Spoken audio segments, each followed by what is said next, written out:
कहानी कुर्सी की में हमने लगातार बात की है। तीनों राज्यों में, राजस्थान, मध्य प्रदेश और छत्तीसगढ़ में कौन मुख्यमंत्री हो सकता है, जातीय समीकरणों में कौन फिट बैठता है, प्रशासनिक अनुभव किसके पास है, और जो तीनों बड़े क्षत्रप हैं, शिवराज सिंह चौहान, वसुंधरा राजे सिंधिया और रमन सिंह, डॉक्टर रमन सिंह, ये इस वक्त क्या कर रहे हैं, इनके चांसेस कितने हैं और किस तरीके से ये अपनी मैसेजिंग कर रहे हैं, इस पर हम लोग बात करते हैं। पहले मध्य प्रदेश से ही शुरुआत करते हैं। शिवराज सिंह चौहान चुनाव जीतने के बाद लगातार उन्होंने कहा कि ये लाडली बहनों की जीत है। रिएक्शन आया इस पर, उन्हीं के साथियों ने ये कहना शुरू कर दिया कि राजस्थान में कौन सी लाडली बहना योजना थी, छत्तीसगढ़ में कौन सी लाडली बहना योजना थी, ये जीत सिर्फ और सिर्फ मोदी की गारंटी की जीत है। इसके बाद शिवराज सिंह चौहान को ये कहना पड़ा कि मैं मुख्यमंत्री पद का दावेदार नहीं हूं, ना पहले था और ना अब हूं। उसके बाद उन्होंने कल एक बड़ा स्टेटमेंट दिया कि मैं दिल्ली नहीं जाऊंगा, मैं छिंदवाड़ा जा रहा हूं, जहां की 7 सीटें हम नहीं जीत पाए, जहां से कमलनाथ आते हैं, और मैं वहां जाकर के काम करूंगा और फिर प्रदेश की 29 सीटें 24 में जीतकर मोदी जी की झोली में डालूंगा। तो वो जैसा उन्होंने कहा था, आज छिंदवाड़ा पहुंच गए। तो कल का भी उनका छोटा सा बयान है, वो सुन लीजिए, और फिर आज छिंदवाड़ा पहुंचकर उन्होंने क्या कहा, दोनों बातें। मैं दिल्ली नहीं जाऊंगा, कल मैं जा रहा हूं छिंदवाड़ा, जहां 7 विधानसभा की सीटें हम नहीं जीत पाए। मेरा एक ही संकल्प है, 29 की 29 सीटें भारतीय जनता पार्टी जीते मध्य प्रदेश में, और श्रीमान नरेंद्र मोदी जी, हमारे प्रधानमंत्री जी, जो हमारे नेता हैं, उनके गले में 29 कमल की माला डाल के संपूर्ण बहुमत यहां से भारतीय जनता पार्टी को मिले और वो फिर से भारत के प्रधानमंत्री बने। इसलिए 29 की 29 लोकसभा की सीटें जीतना, ये हमारा अगला लक्ष्य है। उनके बताए मार्ग पर भारतीय जनता पार्टी की सरकार समाज के अंतिम व्यक्ति के कल्याण के काम में लगी हुई है। केंद्र में श्रीमान नरेंद्र मोदी जी के नेतृत्व में और प्रदेश में भी हम सब बाबा साहब के बताए मार्ग पर चल रहे हैं। उनके चरणों में बारंबार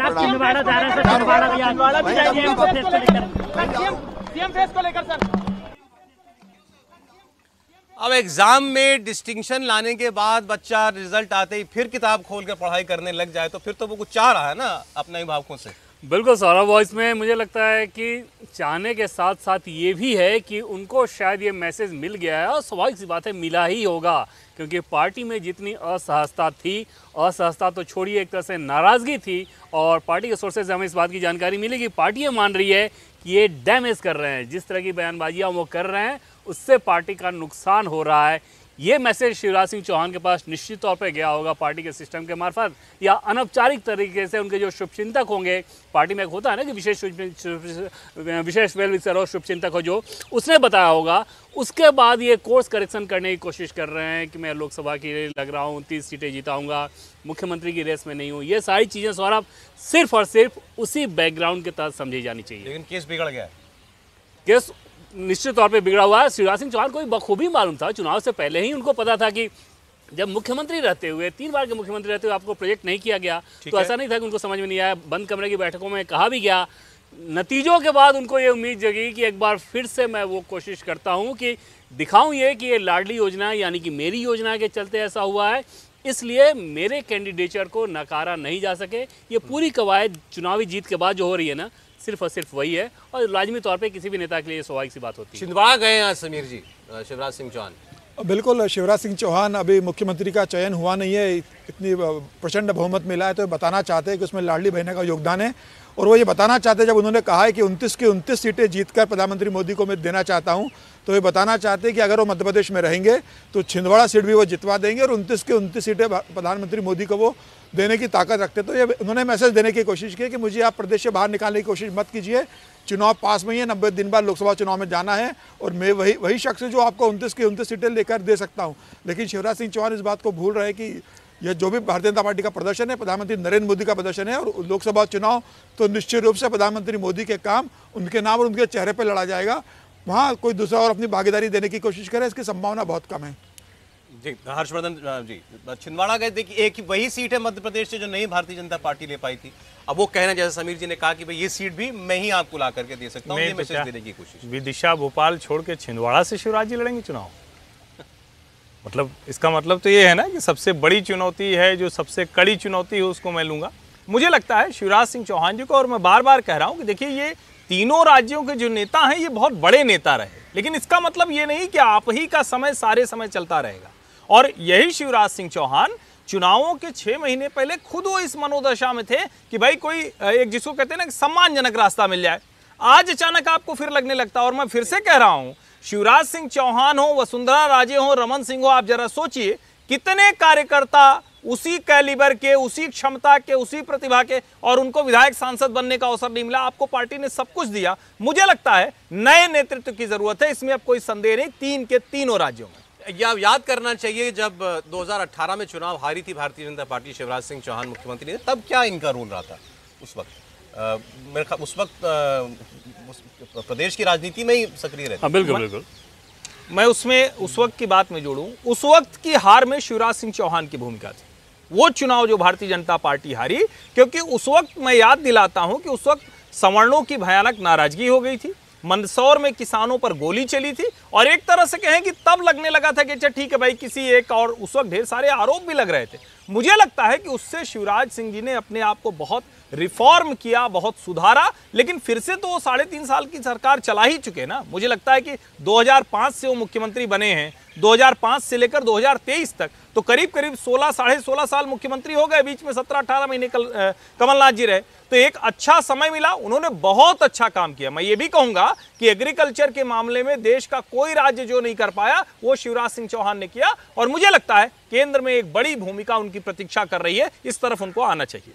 राहुल जी, देखिए मुझे लगता है कि ये गुना भाग ज़रूर चल रहा होगा कि लोकसभा जो चुनाव आने वाले हैं उसमें बीजेपी को लेकर जो भी व्यक्ति बनाया जाए, चाहे शिवराज सिंह चौहान को दोबारा रिपीट किया जाए या फिर किसी एक नए चेहरे को लाया जाए, इसका गुना भाग ज़रूर चल रहा होगा कि उसका असर जो है 2024 के लोकसभा चुनावों पे क्या पड़ेगा। और यही एक मुझे लगता है कि सबसे बड़ा फैक्टर होगा जिसको लेकर किसी भी व्यक्ति को चुना जाए। अरे देखिए, हमने मध्य प्रदेश की बात की है, छत्तीसगढ़ की भी हम लोग चर्चा कर रहे थे। उसमें रेणुका सिंह, उनका नाम जो है वो भी काफ़ी सुनने में आ रहा है। उनका एक बयान अभी हमारे सामने आया। सीधा सवाल हुआ कि बाप के नाम की चर्चा चल रही है मुख्यमंत्री पद के लिए, देखिए उन्होंने क्या कहा।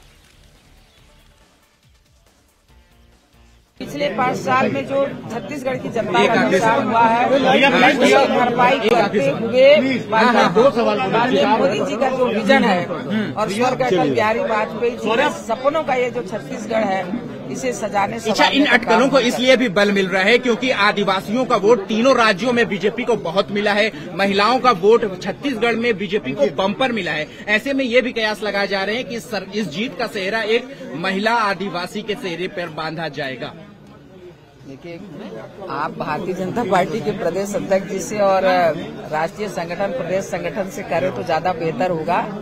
मैं अभी भी एक लाइन में कह रही हूँ कि मैं वो कार्यकर्ता हूँ जो हमेशा संगठन के बताए हुए रास्ते पर चलती हूँ। जब जब उन्होंने जो कहा मैंने वही किया। लेकिन ये मुस्कान तो कह रही है कि बड़ी सेहरा, जीत का सेहरा बने।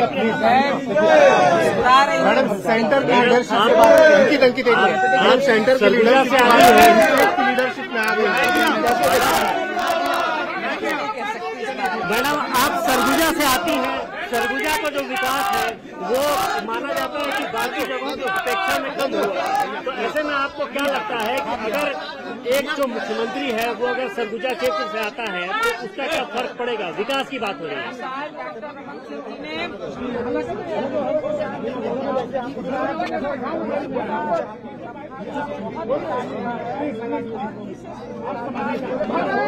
आपकी लीडरशिप से 14 सीट आप देखिए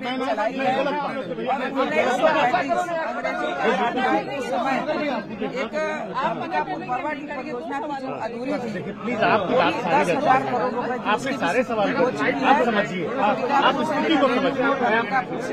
आपसे अनुरोध कर सकते हैं। अभी हमारे प्रस्ताव पेंडिंग है, इस पर भी सरकार काम कर रही है। मैडम, सरगुजा क्षेत्र की अपन बात करें तो आपने वहाँ बहुत लंबे समय से काम किया है। आपको क्या लगता है कि कांग्रेस जो अपेक्षा वहाँ पर लोगों की बात? ठीक है, छत्तीसगढ़ में रेणुका सिंह का नाम काफ़ी लिया जा रहा है मुख्यमंत्री पद के लिए। आदिवासी समाज से आती हैं, महिला है। इन्हीं तीनों राज्यों में अगर आप देख लीजिए जो ट्राइबल वोट है 25 से 30% औसत वोट है ट्राइबल समुदाय का। तो और प्रधानमंत्री की वरीयता में उनके प्रयासों में, योजनाओं में आपको दिखेगा कि वो कितना महत्व देते हैं आदिवासी समाज को, तो ये एक बड़ी स्वाभाविक चॉइस हो सकती है। बिल्कुल सौरभ, अगर ट्रैक रिकॉर्ड की अगर बात करें तो ट्राइबल जिस कम्युनिटी से आती हैं और ट्राइबल में भी गोंड जनजाति से आती हैं, जिसका आसपास के मध्य प्रदेश के भी ज़िलों में बड़ी आबादी है, तो उन सारे पैरामीटर्स पे 2 बार मंत्री रही हैं। राज्य सरकार में रमन सिंह की सरकार में 2 बार मंत्री रही हैं, केंद्र सरकार में अभी केंद्रीय राज्य मंत्री हैं, तो ये सारे पैमाने के आधार पे देखें, महिला हैं तो खरा उतरती हैं। लेकिन एक चीज़ ज़रूर ये देखना होगा कि क्या मुख्यमंत्री की भूमिका के लिए उनका जो प्रोफाइल है वो एकदम मैच करता है शीर्ष नेतृत्व के नज़र में, उसका ज़रूर इंतज़ार रहेगा। और अगर आप संगठन के लोगों की बात करें तो उसमें अरुण साव का नाम सबसे पहले बताया जा रहा है, कि उसमें इनका नाम पहले नहीं बताया जा रहा है। अरुण साव का नाम लाइकली के आधार पर जो बता रहे हैं वो लोग, जाहिर तौर पर उन लोगों को भी नहीं पता, लेकिन वो जो बता रहे हैं वो अरुण साव का नाम पहले बता रहे हैं, इनसे आगे कम से कम बता रहे हैं। लेकिन ये निश्चित तौर पर ये दोनों नाम ऐसे हैं, या फिर विष्णुदेव साय की बात कर लें, कि पॉलिटिकली बहुत होने लायक लग रहा है, ऐसा लग रहा है कि हाँ इनके अंदर वो सारे पोटेंशियल हैं जिसके आधार पर पार्टी। अरुण साव का आपने नाम लिया, उनकी बात भी सुन लेते हैं। विधानसभा सदस्य निर्वाचित हुआ हूं। आज पार्टी के राष्ट्रीय अध्यक्ष आदरणीय जगत प्रकाश नड्डा जी से मुलाकात हुई और उनसे सहमति लेकर और फिर प्रधानमंत्री माननीय नरेंद्र मोदी जी से आशीर्वाद लिया और लोकसभा अध्यक्ष को जाकर अपना इस्तीफा सौंपा है। बड़ा अनुभव इस सदन में पाया है, निश्चित रूप से उसका लाभ सार्वजनिक जीवन में मुझे मिलेगा। मुख्यमंत्री को लेके जो नाम उछल रहा है उसमें आपका भी नाम आ रहा है। देखिए, मैं पार्टी का बहुत छोटा कार्यकर्ता हूं। प्रदेश अध्यक्ष के नाते जो मुझे काम पार्टी ने दिया है उसे पूरी ईमानदारी और निष्ठा से निभाया है। अब सरकार का नेतृत्व कौन करेंगे ये पार्टी का विधायक दल और केंद्रीय नेतृत्व तय करेगा। चलिए ठीक, ये अरुण साव जिनकी आपने बात सुनी, सांसद थे, इस्तीफा दे चुके हैं, प्रदेश अध्यक्ष थे चुनाव में, यही प्रदेश में नेता रहे। डॉक्टर रमन सिंह का एक स्टेटमेंट जो है वो चल रहा है, और उन्होंने ये कहा कि मुझे पता चल रहा है कि बहुत सारे अधिकारी जो हैं बैक डेट में फाइलें साइन कर रहे हैं, तो लोगों ने कहा कि भाई ये भी उनका एक तरीका है एक्टिव दिखने का प्रदेश के अंदर। हर्षवर्धन जी नहीं, लेकिन बड़ा विचित्र है कि पूर्व मुख्यमंत्री रमन सिंह को एक्टिव दिखने के लिए ये तरीका दिखा। आप ये भी कमाल देखिए। और देखिए, तीनों राज्यों में अगर कहें कि सबसे निष्क्रिय अगर कोई व्यक्ति रहा तो वो रमन सिंह रहे। रमन सिंह का चेहरा बड़ा अच्छा है, बोलते कम हैं, ऐसा कोई बयान नहीं है, शिवराज जी और वसुंधरा जी की शैली में अपनी ताकत नहीं दिखाते। लेकिन रमन सिंह ने किया क्या 5 सालों में, और शायद वही सबसे बड़ी बात रही कि सबको ये लगता रहा कि चुनाव तो भारतीय जनता पार्टी हार गई।